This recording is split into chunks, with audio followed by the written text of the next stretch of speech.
జనం కోసం తాను తాను త్యాగం చేసుకునేవాడే నాయకుడు.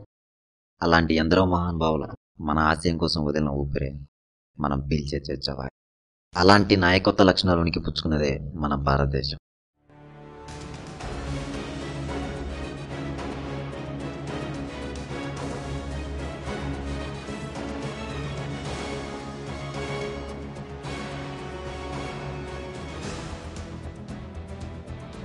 వీరి ప్రాణత్యాగాల వెనుక అంతర్యామి స్వేచ్ఛ, సమానత్వం, కష్టఫలే. అలాంటి నాయకత్వ లక్షణాలు పుంజుకున్న 65 ఏళ్ల స్వతంత్ర భారతదేశంలో ప్రజల చేత, ప్రజల కొరకు, ప్రజల ద్వారా ఏర్పడిన మన నాయకులు ముఖ్యంగా 3 లక్షణాలను అనుసరిస్తున్నారు. 1 అధికారం అనే మదంతో, 2 ధనం అనే ఆశతో, 3 కామం అనే కోరికతో కిటకిటలాడుతున్నారు. ఇలాంటి దుర్బలమైన ఆలోచనలతో ఉన్న మన రాజకీయ నాయకుల కబంధాస్తాల్లో బిగించకపోయిన ఒక సామాన్యుడి అంతరాయం చూద్దాం. మియాపూర్కి 2 కిలోమీటర్ దూరంలో చందనగర్ కాలనీలో ఒక బిల్డింగ్ పైన ఈ దేశాన్ని చూసి ఏం చేయలేక నిస్సహాయ స్థితిలో తన గోడను పైన ఆకాశానికి, కింద భూమికి వినిపిస్తున్న ఒక మనిషి పేరు హర్షవర్ధన్. చైనీ అమ్మచ్చి ఏం చేద్దరావు, స్వతంత్రం వచ్చి 60 ఏళ్ళు అవుతున్న సామాన్యుడు మిగిలింది తిన్నదరిగేదాకా నిద్రపోవడానికి. అంతే, అంతకుమించి ఆలోచించడు. అంతకుమించి ఆలోచిస్తే కులం, మతం, అధికారం కట్టుబడతాయి. ఈ దేశంలో దోచుకోవచ్చు, కానీ దోచుకోకనకూడదు అంటే ఏదో పెద్ద పాపం. ఒక సామాన్యుడికి కావాల్సింది విద్య, వైద్యం, తిండి, రక్షణ. దివిలో ఉన్న కనిపించిన దేవుడి కోసం కరుణిస్తాడేమని పూజించే మనం, భూమిలో ఉన్న మన కడుపు నింపే అన్నదాత కన్నీటి బిందు తుడిచే ఒక్కర్లేరు. అలాంటి అన్నదాత ఈ దేశంలో ఎలా ఉన్నాడో ఒకసారి చూద్దాం. గ్రామం. ఏ గ్రామంలోనైనా రైతు పరిస్థితి అదే కాబట్టి గ్రామం పేరు అనవసరం. రైతు పేరు. ఏ రైతుని చూసినా మనకు కనిపించే పదం అన్నదాత కాబట్టి అన్నదాత అనుకున్నాం. ఈ దాతకి సొంత 1 ఎకరం భూమి, ఇంకొక ఎకరం కౌలు తీసుకొని చేస్తున్నాడు. మన ప్రభుత్వం ఇచ్చే కరెంటు కోతతో సగం పొలం కూడా నీటితో తడవు. అందులో కల్తీ విత్తనాలు, మళ్ళీ ప్రకృతి వింత శాస్త్రలకి సగటు రైతుని ఆత్మస్థైర్యాన్ని కుంగతీస్తున్నాయి. కోట్లు ఖర్చు పెట్టి పక్క గ్రామంలో నీళ్ళు వెతుకుతున్నారు తప్ప భూమిలో ఉన్న నీటిని ఎలా కాపాడుకోవాలో చేయట్లేదు. ఇవన్నీ పట్టని రైతు ప్రకృతి కరుణిస్తుంది, మన ప్రభుత్వం కరుణిస్తుంది ప్రతిసారి అనుకుంటున్న రైతు. ఆ తర్వాత సంవత్సరానికి రైతుకి మిగిలే వడ్డీ, బాధ, మనస్తాపం, చివరికి ఆత్మహత్య. ఇది తెలిసిన ప్రభుత్వం వారి పబ్లిసిటీ కోసం రూపాయికి బియ్యం ఇస్తా అంటారు. రైలు నడవాలంటే పట్టాలంటే సరిపోదు, కరెంటు కూడా ఉండాలి. ప్రభుత్వం ఇచ్చే బియ్యంతో ఏం చేయాలని ఆలోచించేలోపు సగటు రైతు జీవితం చల్లారిపోతుంది. ఇవన్నీ చూస్తున్న ఒక అన్నదాత అభిప్రాయాన్ని అడిగి తెలుసుకున్నాం. తాత, ఎలా ఉంది జీవితం? ఏదో అలా ఉంది, ఎండిపోయి చెరువు చేపలా. తాత, ఈసారైన పంట చేతికి వస్తుందా? ఏమో అయ్యా, దేవుని దయ. పంట చేతికి వచ్చిన పంటకు ధర పలుకుతుందా లేదు, పలికి దళారు మా దాకా రానిస్తారా రానివ్వరా. తాత, ఇంతకీ ప్రభుత్వం ఏమైనా సహాయం చేస్తుందా? చేసినా మీకేం కావాలి? ఏముందయ్యా, మాకు కూడా మేము తినేటట్టు, మా కష్టం మాకు వచ్చేటట్టు ఏదో ఒంట్లో బాగోతే స్వీయం ఉంటే చాలు, అంతమించి మాకేం కాదు.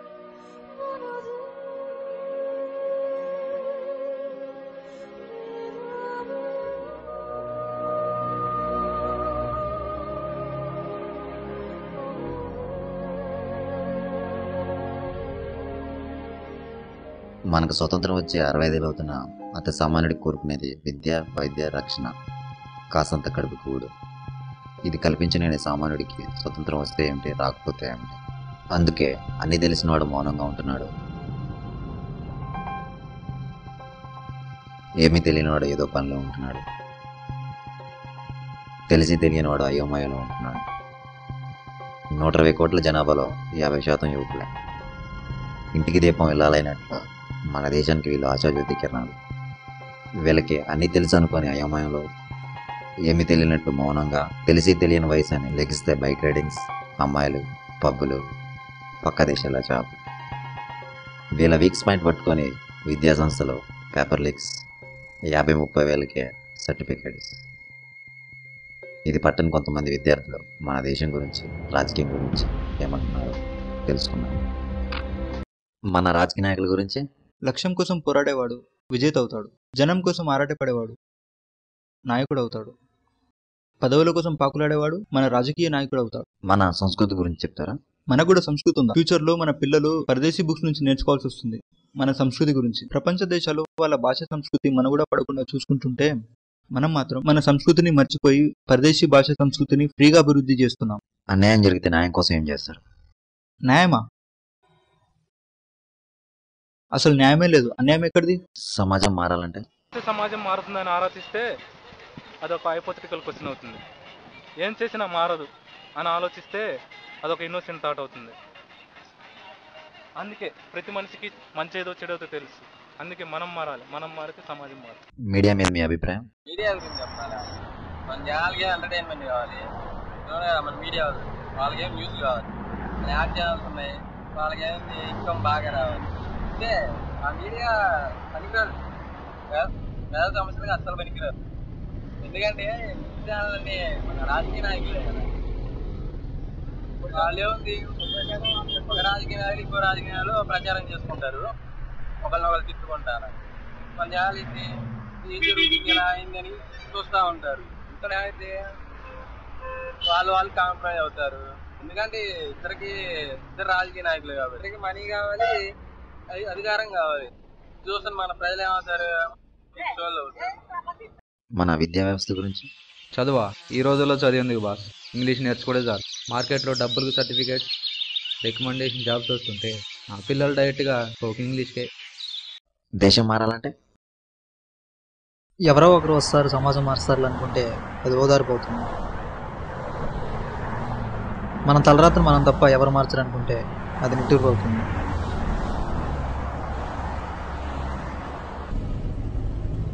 ప్రేమలు, బంధాలు, జాలి, త్యాగం, మనతో ఇల్లు లేని ఈ చీకటి ప్రపంచంలో ఈ సమాజం మార్చడానికి మళ్ళీ గాంధీ, మదర్ తెరిసా పుడతారని సర్ది చెప్పుకున్న డార్విన్ సిద్ధాంతంలోని నేచురల్ సెలక్షన్ ప్రకారం ఈ సమాజంలో ఎదుటివాడిని తొక్కితేనే ఒక మెట్టు పైకి వెళ్తారు. కాబట్టి అలాంటి వారే బతుకుతారని చెప్తుంది ప్రపంచం. అందుకే నాకు కూడా అర్థం కావట్లేదు, నా స్వార్థం కోసం ప్రపంచంతో పాటు మారాలా లేదా ప్రపంచానికి నేను కావాలా అని.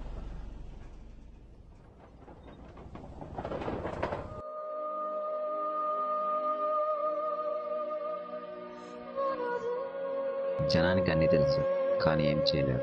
ఎందుకంటే కొందరికి మత పిచ్చి, ఇంకొందరికి కుల పిచ్చి, మరికొందరికి నాకెందుకు లేదు. మరి నువ్వు ఎవరు? నేను నీ అంతరాత్మ. నేనేం చేశా? ఇక్కడ నుంచి ఆకాశం పైకి కింద చూసుకుంటూ జనం గురించి, రాజకీయ నాయకుల గురించి మాట్లాడుతుంటే వాళ్ళు మారుతారా? నువ్వు వెళ్ళి మార్చొచ్చుగా. నేను మరి గాంధీజీని, భగత్ సింగ్ మరి నేను చెప్పగానే ప్రజలు అంటానికి వాళ్ళు మనుషులేగా. వాళ్ళు చెప్తే విన్నారు, నువ్వు చెప్తే వినరా? సరేలే, వదిలే. నీకు జీవితంలో కళ ఏంటి? ఏముంది? బొమ్మరిల్లు లాంటి ఇల్లు కట్టుకుని, నిత్యం వెళ్ళినట్టు అమ్మాయిని పెళ్లి చేసుకుని, నెలకొకసారి దిల్ రాజు సినిమాకి వెళ్తే చాలు. అంటే దిల్కొచ్చి నువ్వేమో పొద్దున్నే బొమ్మరిల్లు లాంటి ఇంట్లో కూర్చొని కాఫీ తాగుతూ, రాత్రోటేమో నిత్యం వెళ్ళినట్టు పిల్లంత విసికి తాగుతూ, అప్పుడప్పుడు నువ్వు చూసుకుంటూ ఏ రాజకీయ నాయకులు రా బాబు, ఏ మీడియా రా బాబు అని తిట్టుకుంటుంటావా? నువ్వేం చేయకుండా మార్పు కావాలా? గాంధీజీ, భగత్ సింగ్ నీలాగా ఆకాశం చూసుకుంటూ మార్పు కావాలి. మార్పు కోసం వారి ప్రాణాలు కూడా లెక్క లేదు. మార్పు అంటే ఆలోచన, వివేకం. అది మనలో రావాలి, మనతో రావాలి. అప్పుడే మన వ్యవస్థతో పాటు మన దేశ భవిష్యత్తు మారు. ఆ ఆలోచన రానంత వరకు నాయకులు మారు, దేశం మారు.